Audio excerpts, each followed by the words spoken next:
BBC বাংলার অধিবেশন প্রবাহতে আপনাদের স্বাগত। আজ আপনাদের সাথে লন্ডন স্টুডিও থেকে আছি মানসী বড়ুয়া, আর ঢাকায় আমার সাথে থাকছেন আকবর হোসেন। বাংলাদেশের সর্বশেষ গুরুত্বপূর্ণ আপডেট সংবাদে আপনাকে স্বাগত। শুরুতেই সংবাদ শিরোনাম, পরে বিস্তারিত। প্রথমেই জানাবো আমাদের হাতে থাকা সর্বশেষ গুরুত্বপূর্ণ সবথেকে তাজা আপডেট সংবাদ। সাংবাদিকদের সঙ্গে অসদাচরণের অভিযোগ খতিয়ে দেখছে এনসিপি, প্রমাণ পেলেই ব্যবস্থা।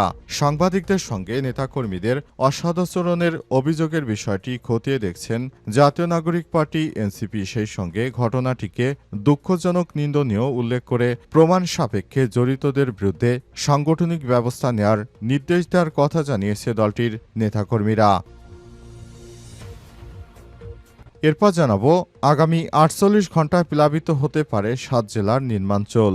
আগামী ২ দিন দেশে বিচ্ছিন্নভাবে অতি ভারী বৃষ্টিপাত হতে পারে। এর ফলে এ সময় নদ নদীর পানি বৃদ্ধি পেয়ে দেশের ৭ জেলার নিম্নাঞ্চল প্লাবিত হতে পারে বলে জানিয়েছে পানি উন্নয়ন বোর্ডের বন্যা পূর্বাভাস ও সতর্কীকরণ কেন্দ্র। আজ দেশের নদ নদীর বর্তমান অবস্থা জানিয়ে এক পূর্বাভাসে এই তথ্য জানানো হয়েছে। এদিকে টেকনাফে পাহাড়ি বন্দিশালা থেকে আরও ২১ জন উদ্ধার। কক্সবাজারের সীমান্ত জনপদ টেকনাফের বাহারছড়ার গহীন পাহাড়ে পাচারকারীদের আস্তানা থেকে নারী এবং শিশুসহ আরও ২১ জনকে উদ্ধার করেছে সেনাবাহিনী। নিয়ে টানা ২ দিনে উদ্ধার করা হলো ২৯ জনকে। সাগরপথে মালয়েশিয়া পাচারের জন্য তাদের এসব আস্তানায় বন্দী করে রাখা হয়েছিল। জানাবো কুমিল্লা সিলেট আঞ্চলিক মহাসড়কে ১০ কিলোমিটার যানজট। কুমিল্লা সিলেট আঞ্চলিক মহাসড়কের দেবিদার জাফরগঞ্জ থেকে বুড়িচং দেবপুর পর্যন্ত দীর্ঘ যানজট সৃষ্টি হয়েছে। মহাসড়কে বুড়িচং উপজেলার কংসনগর এলাকায় কাভার্ড ভ্যানের চাকা খুলে যায়। দীর্ঘ যানজটের সৃষ্টি হয়েছে বলে জানান মিরপুর হাইওয়ে থানা পুলিশ ইনচার্জ পারভেজ আলী। এবং সর্বশেষ জানাবো যুক্তরাষ্ট্রে শাটডাউন, ৭ লাখের বেশি কর্মীকে ছুটিতে পাঠানোর আশঙ্কা। যুক্তরাষ্ট্রের ফেডারেল কর্মী এবং কেন্দ্রীয় সরকারের কর্মীদের ২ দিনের মধ্যেই ব্যাপকভাবে ছাঁটাই করা শুরু হবে বলে জানিয়েছে হোয়াইট হাউস। অন্যদিকে আইন প্রণেতারা ৭ বছরের মধ্যে প্রথমবারের মতো সরকারি এই শাটডাউন বা অসদাচরণের জন্য একে অপরকে দোষারোপ করছেন। রিপাবলিকান এবং ডেমোক্রেটরা মধ্যরাতের সময়সীমার আগেই নতুন একটি ব্যয় পরিকল্পনায় একমত হতে না পারায় বুধবার থেকে এই অচলাবস্থা সৃষ্টি হয়েছে। আপোষ করতে ইচ্ছুক এমন লক্ষণ কোনো পক্ষের মধ্যেই দেখা যাচ্ছে না। একই সঙ্গে এই অচলাবস্থা শুরুর কয়েক ঘন্টা পরই তা বন্ধের জন্য একটি ভোট করার উদ্যোগও ব্যর্থ হয়েছে। প্রিয় দর্শক, এতে লাখ লাখ কর্মসংস্থান হুমকির মুখে পড়তে পারে। এতক্ষণ শুনছিলেন সংবাদ শিরোনাম, এবারে বিস্তারিত। তবে তার আগে বন্ধুরা অনুরোধ থাকবে এই সংবাদটিতে একটি লাইক দিন। এই চ্যানেলে আপনি নতুন হয়ে থাকলে আমাদের সংবাদটি দেখতে দেখতে চ্যানেলটি সাবস্ক্রাইব করে রাখুন। কমেন্ট করে বন্ধুরা আপনার মূল্যবান মতামত জানিয়ে দিন আপনি বিশ্বের কোন দেশ থেকে বা বাংলাদেশের কোন স্থান থেকে আমাদের সংবাদটি দেখছেন এবং শুনছেন। আর বন্ধুরা এই সংবাদটি আপনার সোশ্যাল মিডিয়া ফেসবুকে শেয়ার করে বন্ধুদেরও দেখার সুযোগ করে দিন। এবারে বিস্তারিত। সাংবাদিকদের সঙ্গে অসদাচরণের অভিযোগ খতিয়ে দেখছে এনসিপি, প্রমাণ পেলেই ব্যবস্থা। সাংবাদিকদের সঙ্গে নেতাকর্মীদের অসদাচরণের অভিযোগের বিষয়টি খতিয়ে দেখছে জাতীয় নাগরিক পার্টি এনসিপি। সেই সঙ্গে ঘটনাটি দুঃখজনক ও নিন্দনীয় উল্লেখ করে প্রমাণ সাপেক্ষে জড়িতদের বিরুদ্ধে সাংগঠনিক ব্যবস্থা নেয়ার নির্দেশ দেওয়ার কথা জানিয়েছে দলটি। আজ গণমাধ্যমে পাঠানো এক বিবৃতিতে এই তথ্য জানানো হয়েছে। বিবৃতিতে জাতীয় নাগরিক পার্টি জানায় ২৪ জুলাই গণ-অভ্যুত্থানের ধারাবাহিকতায় দক্ষিণ এশিয়ার বিভিন্ন দেশে বাংলা বসন্ত চলছে। এরই ধারাবাহিকতায় আফ্রিকার কয়েকটি দেশেও আমরা জেনজিদের দুর্নীতির বিরুদ্ধে, বৈষম্যের বিরুদ্ধে জেগে উঠতে দেখেছি। এই ঘটনাগুলো বৈশ্বিক রাজনীতিতে নতুন বার্তা বহন করছে। এই প্রেক্ষাপটে জাতীয় নাগরিক পার্টি এনসিপি সদস্য সচিব আক্তার হোসেন এবং সিনিয়র যুগ্ম সদস্য সচিব ডাক্তার তাসনিম জারা প্রধান উপদেষ্টার সফরসঙ্গী হিসেবে জাতিসংঘের সাধারণ অধিবেশনে যোগ দিতে গিয়েছিলেন। সেখানে তারা বিশ্বের বিভিন্ন প্ল্যাটফর্মে জেনজিদের রাজনৈতিক উত্থান দেশকাল ও পাত্রভেদে তাদের নয়া রাজনৈতিক আকাঙ্ক্ষা ও বন্দোবস্ত সম্পর্কে মতবিনিময় করেছে। বাংলা বসন্তের নেতা হিসেবে নিজেদের চিন্তাগুলো বিভিন্ন ফোরামে তুলে ধরেছেন। বিবৃতিতে এনসিপি আরও জানায়, বৃহস্পতিবার তারা দেশে ফেরার পর গ্লোবাল লিডারশিপের এসব জায়গায় আমাদের সম্ভাবনা, অর্জন ও চ্যালেঞ্জগুলো মূলত সংবাদ সম্মেলনের মাধ্যমে তুলে ধরার কথা ছিল। কিন্তু এরই মধ্যে সাংবাদিকদের সঙ্গে এনসিপির নেতাকর্মীদের বিরুদ্ধে অসদাচরণের অভিযোগ উঠেছে, যা একই সঙ্গে দুঃখজনক ও নিন্দনীয়। এনসিপির পক্ষ থেকে বিষয়টি খতিয়ে দেখা হচ্ছে এবং দায়ীদের চিহ্নিত করে শাস্তির আওতায় নিয়ে আসা হবে বলে জানিয়েছে জাতীয় নাগরিক পার্টির নেতৃত্ববৃন্দরা।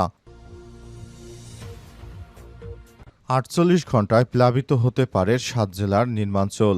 আগামী ২ দিনে দেশে বিচ্ছিন্নভাবে অতি ভারী বৃষ্টিপাত হতে পারে। ফলে এই সময় নদ নদীর পানি বৃদ্ধি পেয়ে দেশের ৭ জেলার নিম্নাঞ্চল প্লাবিত হতে পারে বলে জানিয়েছে পানি উন্নয়ন বোর্ডের বন্যা পূর্বাভাস ও সতর্কীকরণ কেন্দ্র। আজ দেশের নদ নদীর বর্তমান অবস্থা জানিয়ে এক পূর্বাভাসে এমনটা জানানো হয়েছে।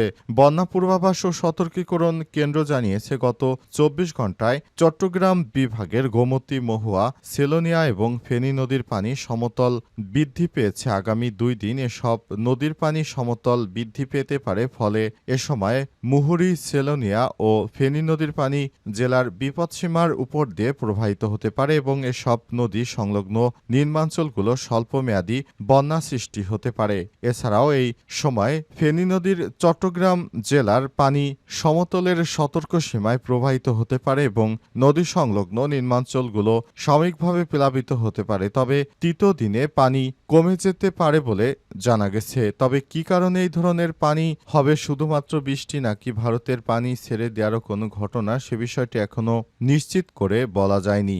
এই ঘটনার পরই সবাইকে শান্ত থাকার জন্য নির্দেশ দেওয়া হয়েছে এবং সবাইকে বলা হচ্ছে, আপনারা যার যার জায়গা থেকে প্রস্তুতি গ্রহণ করে থাকুন, যাতে করে এসব এলাকায় পানি বৃদ্ধি পেলেও আপনাদের কোনো সমস্যায় পড়তে না হয়।